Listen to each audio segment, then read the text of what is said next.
Hey, what's going on, everybody? Today we are looking at the Tripowin Leá, and that's this guy right here. It's all metal. I don't know if this is zinc, aluminum, whatever. Who knows? Very nice construction. Very comfortable. Smaller than the average size IM. That's branded. It's not printed, so that's nice right there. So overall, I'm impressed with the quality. Obviously, it's kind of on the plain side looking. I would have liked it if these had came in a silver color, which I don't think they do. I mean, maybe they do. I don't know. I ended up getting the black, but brushed silver or polished silver would have looked really nice with these. Popping that off, looking at that nozzle. That's a decent sized nozzle there, and it opens up wider. It's got the metal filter on the end. Let me know if you guys have had these and you've got any mods for them. I definitely want a new cable. I do not like the cable that it comes with.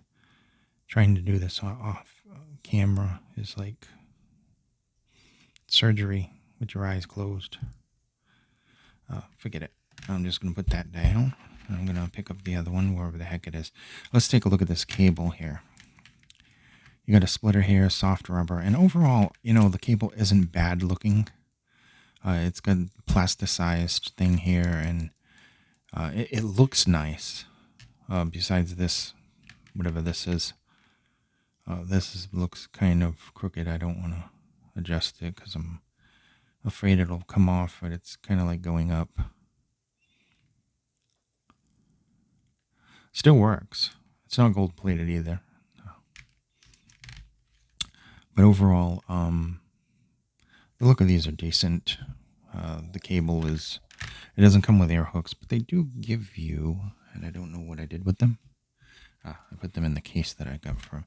They do give you these guys here, which act as the preformed air hooks. You run the cable through it, and then that goes on your ear, and these are very soft silicone. So they shouldn't cause anybody any issues. If that's what you want to do, I would suggest getting a new cable.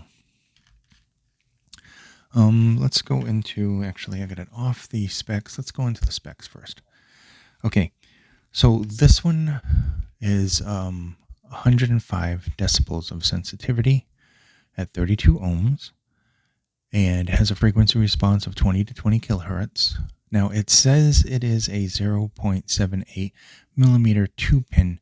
Now, I tried my 7.8 on it, and it would not fit, so I'm assuming that I'm wrong, and it's a 0.75, that the actual typing, what it said, is wrong. Let me know if you've changed the cable on this, and if you have, and what cable you're using. I'm curious, because I definitely want a new cable. This cable, while it looks okay, it's a mess, and that's fine. It's a cheaper IM. I'm not expecting much from it. This has a 10 millimeter LCP dynamic driver, which is the latest technology that they're putting in things. I think I have something similar, but it's a little bit more fancier. It's got other fancier materials in it over there on a $600 one. But this one here is about double the price. And this is the T3, which I do like now. It's grown on me. It's not my most favorite of all time, but it is decent. And a lot of people like this. And if you like this, you're going to like this maybe a little bit better. I'm hoping you like it a little bit better.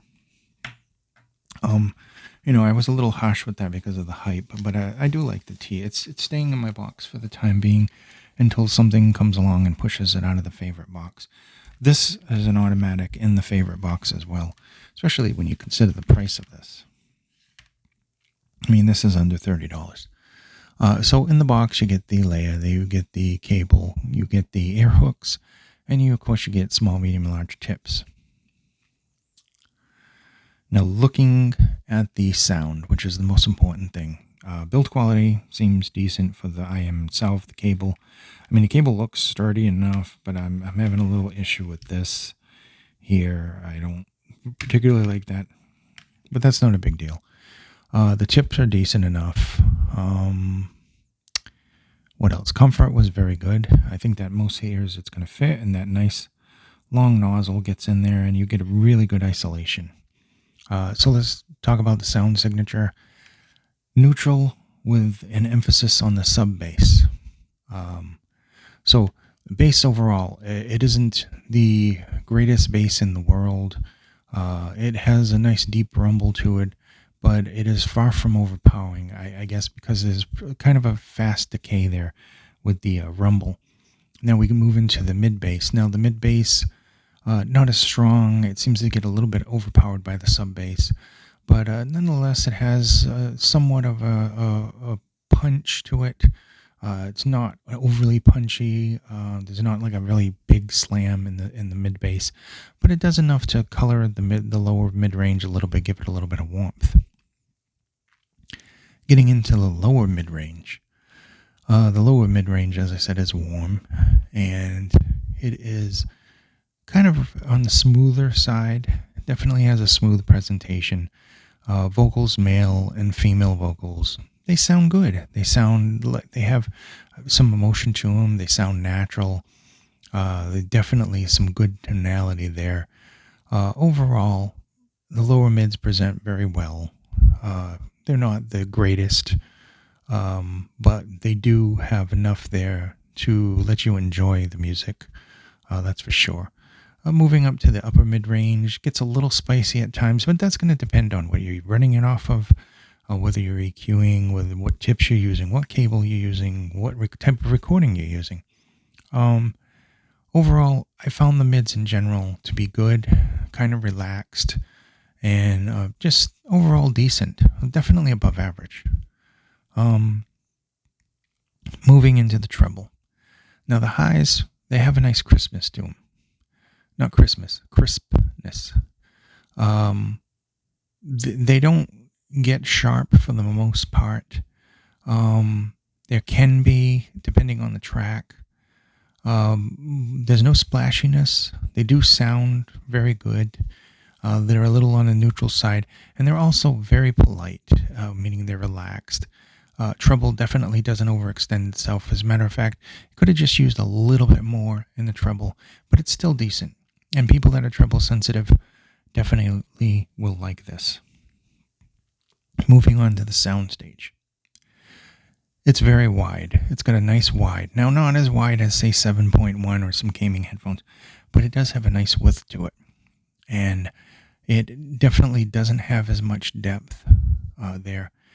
It still has a nice focus to it. There is some really nice, accuracy to the imaging. It's decent. Layering is good, no matter what the track is. Even if you have a really heavy track, it seems that the just overall presentation is good. Yeah, I liked it. Detail retrieval is decent for this, considering its price range and everything. And also, if you like, the T3, it basically what goes for that goes for this, in a nutshell. So, I'm going to cut it short here. We don't need to go to 15 minutes. Overall, the Tripowin Leá is very safely and non-offensively tuned. It's just more of the same, like from the T3, only a cheaper price, a little bit better technicalities for this, in my opinion. Little bit better some things with the T3. I'd have to do a comparison, which I will do if you want. But overall, for under $30, this one pretty much hits that range where a lot of people are going to like this. Really, just really. Like I said, the good deep bass, sub bass particularly, good mid-range in vocals, decent amount of detail here, and very, very decent technical performance from these. So for about $25, I would say definitely. I like these. That's up to you, whatever your preferences and taste and everything. But not bad, definitely. That's about all I can say about these. Whether you like them or not, would I recommend these to most people? Yeah, I think I can safely do that. Just don't go into it like I did with the T3 and over expect much. These are good. They're far from like some of the ones that I have here that are like $600-$700, but they're very good. They're definitely, you can enjoy a $20 IM with just your cell phone, or you can enjoy a $2,000 IM on a $600 amp. It's all good. There's just different levels to things, and there's different levels to the way people want to hear things. With that said, hitting the 10-minute mark, and I just want to say, everybody, be safe, and I'll see you in the next video. Thank you so much. Bye-bye.